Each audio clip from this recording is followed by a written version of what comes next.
The Joyful Friar podcast is made possible by the generous support of our friends.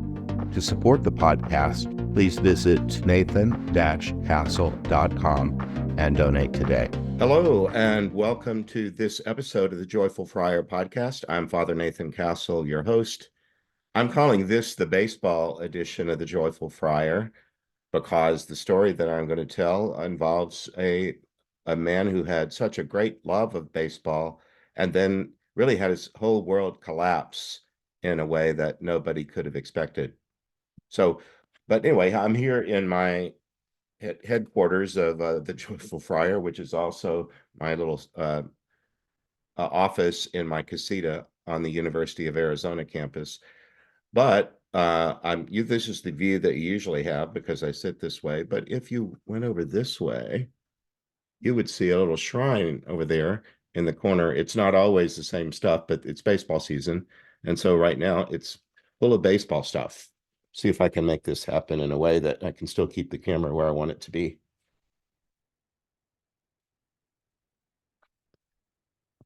Can you see that? Not really very well lit, but here in my little corner, my love for baseball is on display. I've got a couple of pennants from the Houston Astros and little memorabilia table down here. One of the coolest things can you see this book here? This is from the first time they were ever in the World Series. We came into the league in 1962. We took all the way to 2005 to make it to the World Series. But I was there with my mom, who's the big baseball fan in our family. And can you see that? That's a picture of us together. That was after Mass at our farm in DeRidder, Louisiana. I had my Astros shirt on under my habit.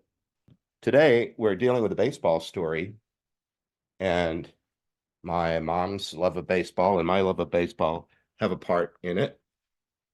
So I'm going to be telling you the story of a guy that went with a baseball nickname. His baseball nickname was Iron Mike. And I don't know any other name for him than that, but that was his baseball name. His story is told in Afterlife Interrupted, Book 3. Please let me explain.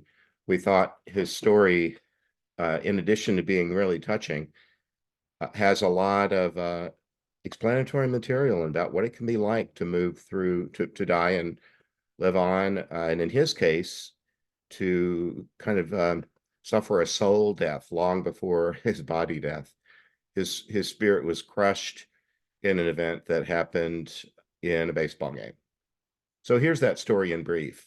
This will be the first of a three-part series, a trilogy on Iron Mike's story. But today, I'll just briefly give you the story in outline form.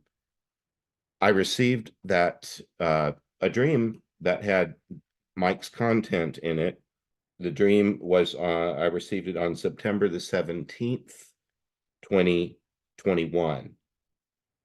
I got with some friends and we helped him with the crossing that he needed to do on October 3rd, 2021. Well, in brief, what he showed me in the dream was that it was, I was in a baseball game. It was the bottom of the ninth, and someone hit a game-ending home run. There was the beginning of a celebration, but what followed was confusion and uncertainty, and I awoke. Well, that's pretty simple. It's only a few sentences, but what happened was this was from probably the mid to late 1930s.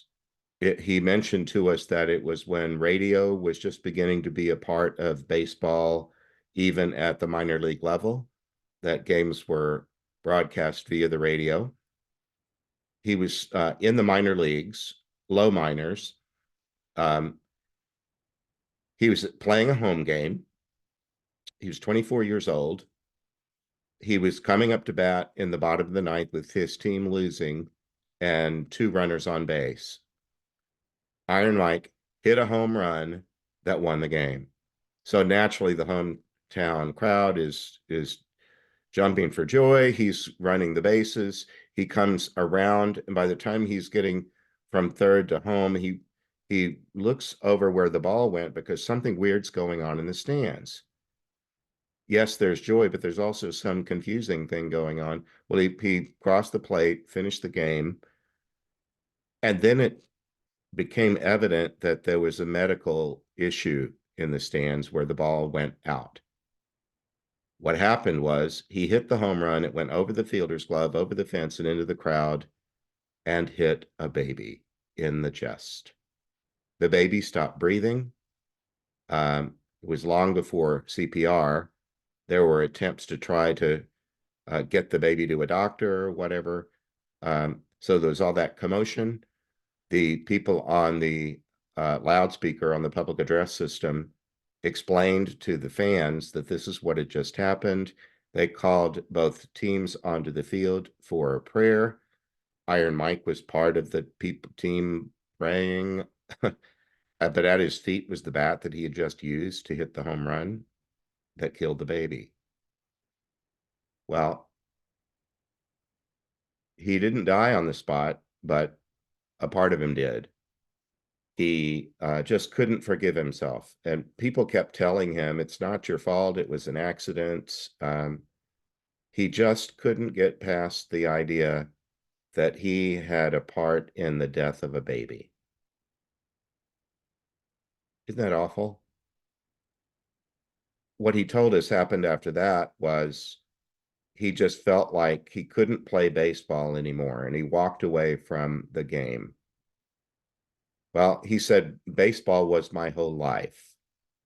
He said, I hardly had any friendships with anyone who was not a ball player or somehow involved in baseball. He said, I had very few other interests. There were a lot of long bus rides in those years, and it wouldn't have been easy to be devoted to your baseball career and have an awful lot else going on. And that was the case for Iron Mike. He told us, and this is just heartbreaking, he said, I wanted to crawl in a hole and die. He said, I was from Western Pennsylvania where there's a lot of coal mining. There were plenty of young men who crawled in a hole day after day, and many of them died young. The workplace protections were not very good in those years. Um, Oftentimes there would be cave-ins or explosions. And if that didn't kill you, just breathing that foul air would. Black lung would get you at about age 50.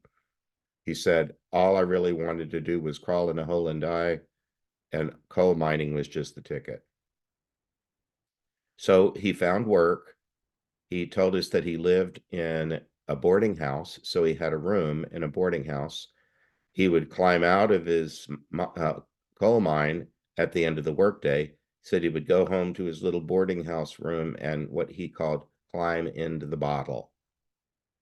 He drank himself to sleep at the end of the day and then repeated it the following day. So he pretty much gave up on life and never really found a way out of the grief, the sorrow, the guilt that that started on the day when he hit a home run that hit and killed a baby. So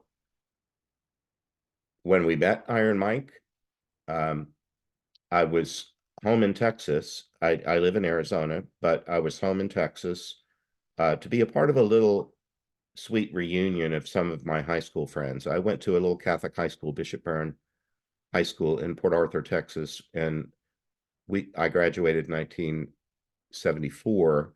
There were 76 members of my graduating class. One of them has a beach cabin at Crystal Beach, which is east of Galveston, between Galveston and Port Arthur, where we were from. And she would invite us back every year for a little weekend at the beach. She had a cabin that a few people would stay in, and others would rent cabins near hers, and that's what we were doing. Well, we had enjoyed the reunion. It was really only a day at the beach, a little cookout, and then people were peeling off and going home before it got dark. But two of my friends, Jean-Marie and James, had told me ahead of time that they were going to rent a two-bedroom cabin, and why wouldn't I just take the other room and stay with them? So I could make it more than just a day trip. I could do an overnight and leave the next day. Well, it happened that we were there on October 3rd, and the baseball playoffs were just beginning. Uh, Baseball is just so fun. And when the playoffs are starting and nobody's lost yet, there's hope all over the place. There's lots of cities and teams whose fans have reason to hope that maybe this will be our year. So the playoffs were just starting. We were smoking a cigar. James had been a baseball player. In fact, my brother played on the same high school team that James did. And James started reminiscing about some of his exploits as a stud baseball player, and how one year he was on a team that went 22-1. Anyway, we were having some fun just reminiscing about baseball, and the Astros were playing, and I was getting updates on my phone about the score.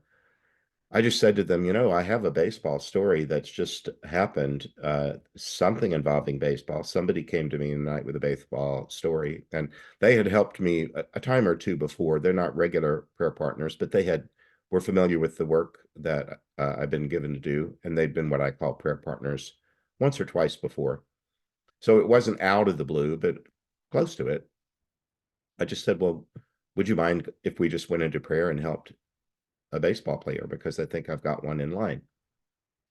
So they agreed to that. We said our protective prayer. We never go into that realm without invoking Holy Mary, St. Joseph, St. Michael the Archangel, first of all, usually St. Benedict, St. Dominic, and St. Thomas, a number of different Catholic heavy hitters that can keep us safe.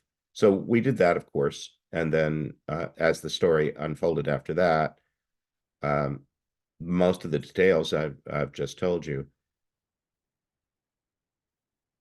But we're quite conscious that none of these people come to me in a dream until they've been vetted by their team of helpers, their guardian, and a team of people in the afterlife who are like first responders or counselors, compassionate listeners, folk that can help people that have been through trauma, either at the time of their death or, in like Iron Mike's case, the trauma was well before his death, but he never healed from it. He really just kind of sealed off the pain and tried to go on with his life as best he could. Well, we dealt with him, and my friends Jean Marie and James were quite good at helping him tell us what he needed to say. And then he told us that between the time of the accident at the ball game and the end of his life, people kept trying to cheer him up or get him to change his thinking. They kept going on about it wasn't your fault, it could have happened to anybody. But he just wouldn't hear it. And he consistently told people to go away. And he said, eventually, if you do that long enough, a lot of people do go away. And so his life became more isolated as it went on until he died. Well, then he said, when I got over on this side, it was the same thing. There were all these people saying it wasn't your fault, and it could have happened to anybody, and so on. He just said, I'm not listening to you any more than I listened to the other people that told me that ever since that day. So he kept up with that resistance to any change of heart about the whole thing.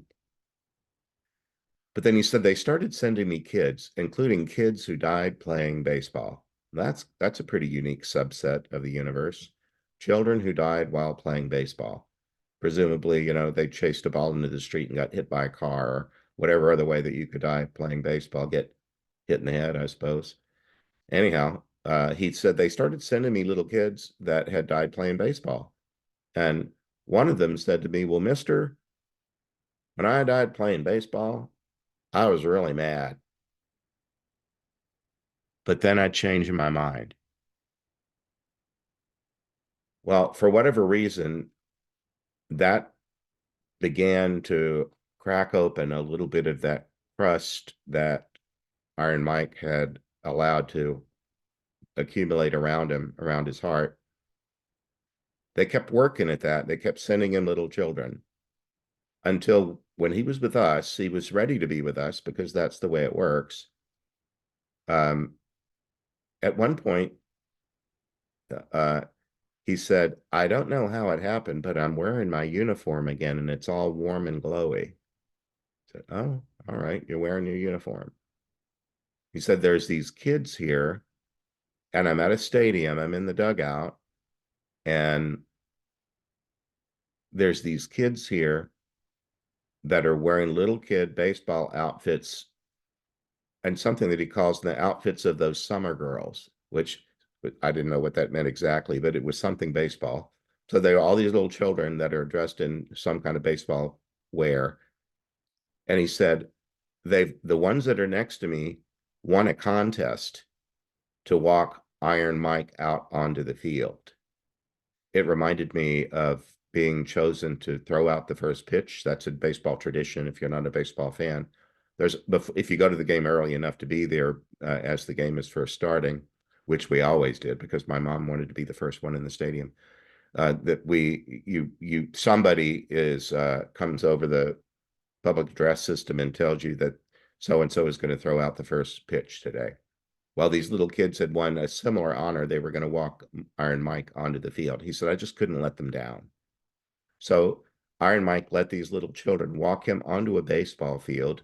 And the field that he walked onto turned out to be a stadium where near the mound was one of the all-time great baseball players, Lou Gehrig. Even if you're not a baseball fan, you might know the Lou Gehrig story. It was made into a movie back in about 1950, I think.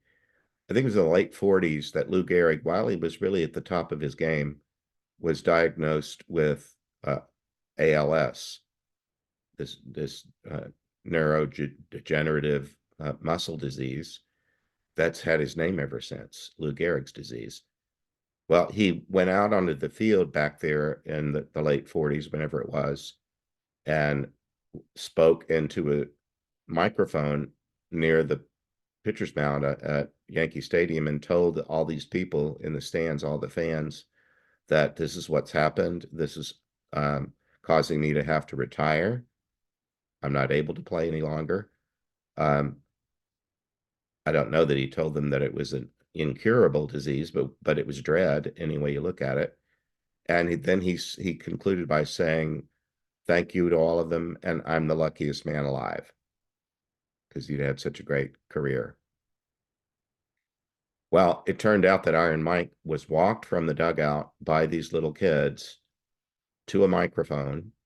And when he got there, he understood that the only thing he needed to do was tell the truth. All he needed to do was stop denying the truth.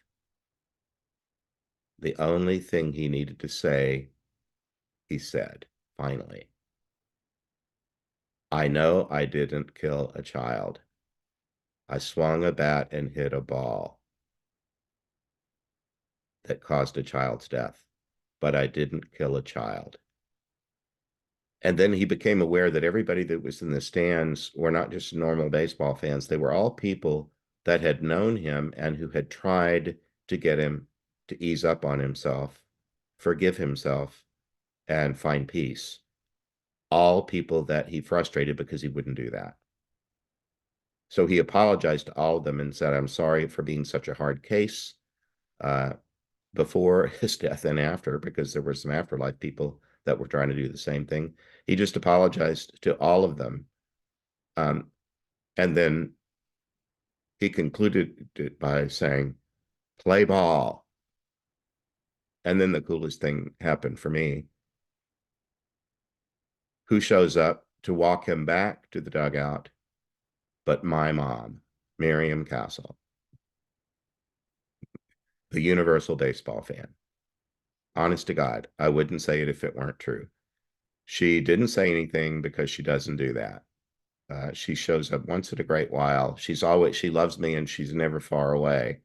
She died in 2012, so that's now 12 years ago. They're coming up on her anniversary very soon. But she had a great, great love for baseball that she certainly passed on to me. And here she was helping in this exchange. as she was leaving, she also said to my prayer partners, Jean-Marie and James, hello, because she remembered them. James played baseball with my older brother, David, and she remembered Jean-Marie because we were in the same class. So she waved at both of them and said, she communicated something like she was happy for them, that they were in a time of their life that she hoped they enjoyed. They're recent retirees and enjoying cruises and things that one might do when you are not doing the 9 to 5 anymore. Anyway, she waved at us on her way out and took Iron Mike back to the dugout. And then whatever he did from that, I'm not sure, but he was doing it as a free man after that. He wasn't wearing that burden of considering himself a baby killer. So that's the story of Iron Mike. That's the first part of this trilogy. Next time, we'll go into compassionate response. When people hear this story, what does it evoke in them? It's a story of suffering, and compassion means to suffer with. What kind of passionate response have I heard out of people who've learned about this story? And then the following episode after that will be a spiritual practice coming from the Catholic Christian tradition or my own prayer life that might somehow have a link with the events in this story. So that's it for now. This has been the baseball edition of the Joyful Friar podcast. Might not be the last baseball edition because it is a great love of mine, but for now, I'm Father Nathan Castle. I'm grateful that you joined in today. And remember, I'm praying for you. Whatever is on your heart, I want to be part of helping out. All right? God bless you. Bye-bye. I hope you enjoyed this episode of The Joyful Friar. Please like, follow, and subscribe. You can visit me at nathan-castle.com. Send me a message by clicking the contact button. God bless.